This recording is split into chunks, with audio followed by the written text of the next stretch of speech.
बहुत समय पहले की बात है। एक छोटा सा राज्य था जिसे राजा अलेक्जेंडर चलाया करते थे। ये उसी राज्य की कहानी है जिस राज्य में एक प्रिंस रहा करता था जिसका नाम था चार्ल्स। वो काफी चतुर और समझदार था, एकदम अपने पिता की तरह। उसने वो सारी चीजें सीखी जो एक प्रिंस को आनी चाहिए। प्रिंस होने के साथ साथ वो एक अच्छा इंसान भी था। चार्ल्स अपने पिताजी की राजगद्दी को संभाले हुए देख काफी प्रसन्न हुआ करता था। ये बात राजा ने गौर की और राजा को समझ आ गया कि यही सही वक्त है प्रिंस को शाही तलवार से रूबरू करवाने का। राजा अपने भाई एल्बर्ट से कहते हैं, मुझे लगता है चार्ल्स बड़ा हो रहा है, यही सही वक्त है। प्रिंस को अब शाही तलवार सौंप देनी चाहिए। एल्बर्ट अपने भाई से जलता था क्योंकि राजा और चार्ल्स को सब पसंद करते थे। एक दिन राजा अलेक्जेंडर अपने भाई एल्बर्ट के साथ प्रिंस चार्ल्स के कमरे में गए। क्या हुआ पिताजी, आज आप यहाँ? आपने मुझे बुला लिया होता, मैं आ जाता। आपने क्यों कष्ट किया यहाँ आने का? राजा हंसते हुए बोलते हैं कि बेटा, आज मैं बहुत विशेष काम से तुम्हारे पास आया हूँ। प्रिंस काफी उत्साह के साथ राजा की बात सुनने लगा। राजा अपनी तलवार निकालते हुए उसे बताते हैं कि बेटा, ये देखो, ये है हमारी पुश्तैनी तलवार जो हमारे दादा परदादा के जमाने से चलती आ रही है। ये तलवार आज से तुम्हारी हुई। पर पिताजी, ये तो आपकी तलवार है ना? हाँ बेटा, अब तुम बड़े हो रहे हो और अब तुम्हें ही आगे जाकर ये गद्दी संभालनी है। ये बात सुन प्रिंस खुश तो जरूर हुआ, पर मन ही मन वो कुछ सोचने लगा। तभी राजा उसे बोलते हैं, बेटा, तुम इसे कोई मामूली तलवार मत समझना। ये तलवार हमेशा तुम्हारी रक्षा करेगी और सभी मुसीबतों से तुम्हें बचाएगी। और राजा ने तलवार प्रिंस को सौंप दी। प्रिंस ने जैसे ही तलवार अपने हाथ में ली, वो तलवार चमकने लगी। पिताजी, ये तलवार लेकर मैं एक योद्धा से कम महसूस नहीं कर रहा हूँ। ये मुझे काफी अलग शक्तियों का अनुभव दे रही है। तुम इसे अपने से कभी दूर मत करना, चाहे कुछ भी हो जाए। तुम इसे अपने से कभी दूर मत जाने देना। हाँ पिताजी, मैं हमेशा ध्यान रखूंगा।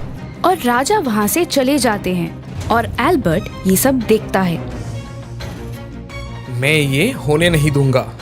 मैं ये तलवार अपने बेटे स्टीवन का होते हुए देखना चाहता हूँ। बस एक बार ये तलवार मेरे हाथ लग जाए, बाकी चीजें तो अपने आप मेरी हो ही जाएगी। कुछ साल बीत गए और एक दिन राजा अलेक्जेंडर बहुत बीमार पड़ गए। देखते ही देखते उनकी तबीयत और खराब हो गई। ये सब देखकर एल्बर्ट ने प्रिंस की शादी करने का प्रस्ताव उनके सामने दिया, जिसे सुन राजा अलेक्जेंडर ने बिना कुछ सोचे समझे अपनी हामी भर दी।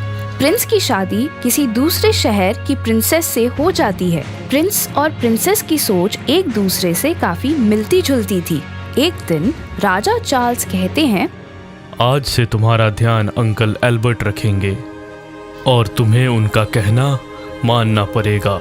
कुछ दिनों बाद राजा चल बसे और सारा बोझ अब चार्ल्स पे आ जाता है। पर चार्ल्स चीजें काफी अच्छे से संभाल लेता है। एक दिन, अब तो तुम्हारे पिता भी नहीं रहे, तो ये तलवार अब तुम्हारे किस काम की? नहीं अंकल एल्बर्ट, पिताजी की ये आखिरी निशानी है। मैं इसे कभी भी किसी कीमत पे अपने से दूर नहीं कर सकता। तो ये ऐसे तलवार मुझे नहीं देने वाला। अब मुझे ही कुछ करना होगा। एक दिन प्रिंस अपनी पत्नी को लेकर उसके शहर जा रहे होते हैं। तभी कुछ सिपाही उसे घेर लेते हैं। तुम्हें पता नहीं मैं कौन हूँ? हट जाओ मेरे रास्ते से, वरना अंजाम काफी बुरा होगा। हमें जो करना है वो तो हम करके ही जाएंगे। चलो, अब चुपचाप अपनी तलवार हमें दे दो और हम तुम्हें छोड़ देंगे। किसी भी कीमत पे मैं तुम्हें इसे नहीं दे सकता। ये तलवार ऐसे नहीं देगा। इसकी पत्नी को यहाँ से दूर फेंक दो। नहीं, ऐसा मत करो। मेरी पत्नी को कुछ मत करना। हार मानकर आखिर चार्ल्स को तलवार देनी ही पड़ी। और तभी वहाँ हंसते हंसते एल्बर्ट आ जाता है और चार्ल्स को समझ आ जाता है कि ये सब किया कराया इसके अंकल का ही है। आखिर लोग अपनों से ही हार जाते हैं। अंकल, आपको पिताजी कितना माना करते थे। उन्होंने मुझे और इस राज्य को आपके ऊपर छोड़ दिया और चले गए, पर उन्हें क्या पता था कि उनका ही सगा भाई उनका सबसे बड़ा दुश्मन है। तुम्हारे पिताजी ने मुझे बस अपने काम के लिए इस्तेमाल किया है और मैं ये अपने बेटे के साथ नहीं होने दूंगा। पिताजी को दिए हुए वचन के कारण चार्ल्स विवश हो गया था। राजा और उसकी पत्नी वहीं जंगल के पास एक कुटिया में रहने लगे और अपना जीवन जीने लगे, और दूसरी ओर एल्बर्ट ने सारी चीजें अपने हाथों में ले ली और वो ऐशो आराम की जिंदगी जीने लगा। कुछ साल बीत जाते हैं। राज्य की हालत बिगड़ गई। वो राज्य जो कभी समृद्धि के लिए जाना जाता था, वो अब एक उदास राज्य बन गया था। सब चीजों की कमी पड़ने लगी। ये सब तुम्हारे कारण हुआ है अल्बर्ट। हमारे देवता जैसे राजा के साथ तुमने छलकर अच्छा नहीं किया, इसीलिए आज हम सबको ये दिन देखना पड़ रहा है। सब राजा एल्बर्ट को कोसने लगे और राजा एल्बर्ट को भी अपनी गलतियों का एहसास हो जाता है। शायद सच में ये सब इसी वजह से हो रहा है। आखिरकार छीनी हुई चीजों से किसी का भला नहीं होता। एल्बर्ट प्रिंस चार्ल्स को ढूंढने लगता है और उसके पास पहुंच जाता है और उसे अपनी गलतियों की माफी भी मांगता है। बेटे, मुझे माफ कर दो। लालच के कारण मैं अंधा हो गया था और मुझे इसका सबक भी मिल चुका है। आप मुझसे बड़े हैं, मुझसे माफी मत मांगिए, ये मुझे अच्छा नहीं लगेगा। मुझे तो बस इस बात की खुशी है कि आपको अपनी गलती का एहसास हो गया और मैं इसी में खुश हूँ। एल्बर्ट वो शाही तलवार चार्ल्स को वापस करने का वादा करता है। जैसे ही चार्ल्स अपने महल में जाकर अपनी तलवार अपने हाथों में लेता है, वैसे ही शाही तलवार पहले की तरह चमकने लगी और देखते ही देखते सब पहले की तरह ठीक हो गया और सब खुशी से रहने लगे। इस कहानी से हमें ये सीख मिलती है कि लालच हमेशा एक बुरी बला है। बहुत समय पहले की बात है। बगदाद में सुल्तान नाम का एक लड़का रहता था, जिसने अपना बचपन जगह जगह घूमकर बिताया था। उसके माता पिता बचपन में ही गुजर गए थे और उसे अपने जीवन को आगे बढ़ाने के लिए बहुत संघर्ष करना पड़ रहा था। इस वजह से वह कई बार निराश होकर समुद्र के किनारे जाकर बैठ जाता था। एक दिन वह समुद्र के किनारे बैठा हुआ था और सोच रहा था कि काश उसके साथ कोई ऐसा चमत्कार हो जिससे कि वह सबसे अमीर आदमी बन जाए और अपने जीवन को चलाने के लिए इधर उधर ना भटकना पड़े। यह सोचकर वह ऊपर वाले से विनती करने लगा और फिर वो चुपचाप वहाँ बैठ गया। कुछ देर बाद समुद्र की लहरों में से एक सुंदर सा कांच का बोतल उसके पास बहते हुए आया। उस बोतल पर एक ढक्कन लगी हुई थी और उसके अंदर एक कागज थी जिस पर कुछ लिखा हुआ था। सुल्तान ने बोतल का ढक्कन खोला। जैसे ही उसने ढक्कन खोला, उसके अंदर से एक जिन बाहर आया। सुल्तान रेत पर गिर गया। वह डर गया था। तभी उस जिन ने कहा, क्या हुक्म है मेरे आका? मैं आज से आपका गुलाम हूँ। मैं आपका तब तक गुलाम रहूंगा जब तक मैं आपकी 3 ख्वाहिशें पूरी नहीं कर देता। मैं आपकी 3 ख्वाहिशें पूरी कर सकता हूँ। जिन की बात सुनकर सुल्तान समझ चुका था कि उसे एक ऐसी चीज मिल चुकी है जो उसकी ख्वाहिशों को पूरा कर सकती है। उसने जिन से कहा, अच्छा, क्या तुम मेरी ख्वाहिशों को पूरा कर सकते हो? जी हाँ, लेकिन मैं आपकी सिर्फ 3 ख्वाहिशें ही पूरी कर सकता हूँ। सुल्तान ने अपना पहला ख्वाहिश मांगा। ठीक है, तो मैं सबसे पहले ये चाहता हूँ कि तुम मेरे लिए एक ऐसा घर बनाओ जो दुनिया में सबसे बेहतरीन हो, जिसे देखकर हर एक इंसान की आंखें फटी की फटी रह जाए। इसके बाद वो जिन गोल गोल घूमने लगा। देखने में ऐसा लग रहा था कि कोई बवंडर आ गया हो और वह सुल्तान को लेकर दूसरी जगह पहुंच गया। रुककर जिन ने सुल्तान से पूछा, क्या यह जगह आपके घर के लिए सही है आका? जिन सुल्तान को ऐसी जगह ले गया जो उसके घर के लिए बहुत ही बेहतरीन थी।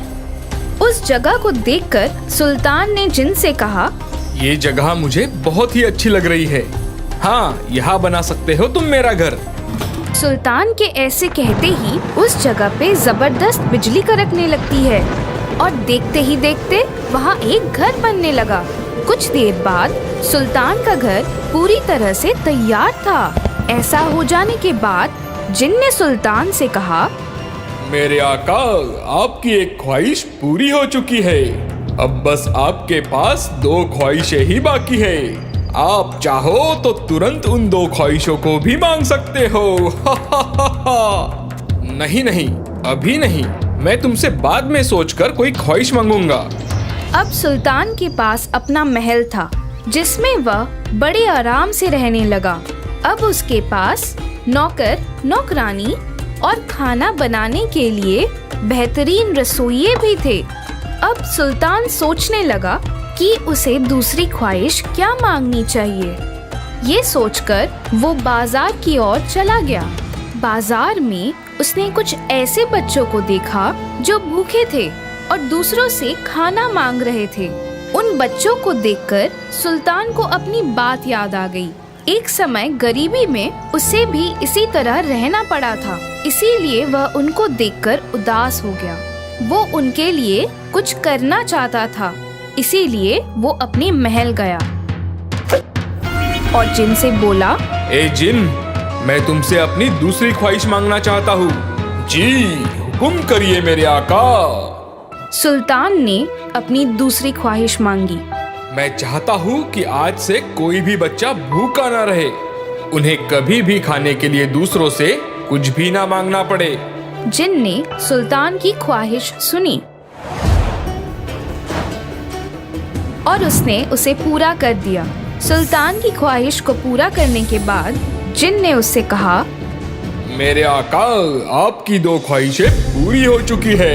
अब आपके पास सिर्फ और सिर्फ एक ही ख्वाहिश बाकी है। क्या आप उसे अभी पूरा करना चाहते हो? नहीं, मैं अपनी तीसरी ख्वाहिश भी सोचकर ही बताऊंगा।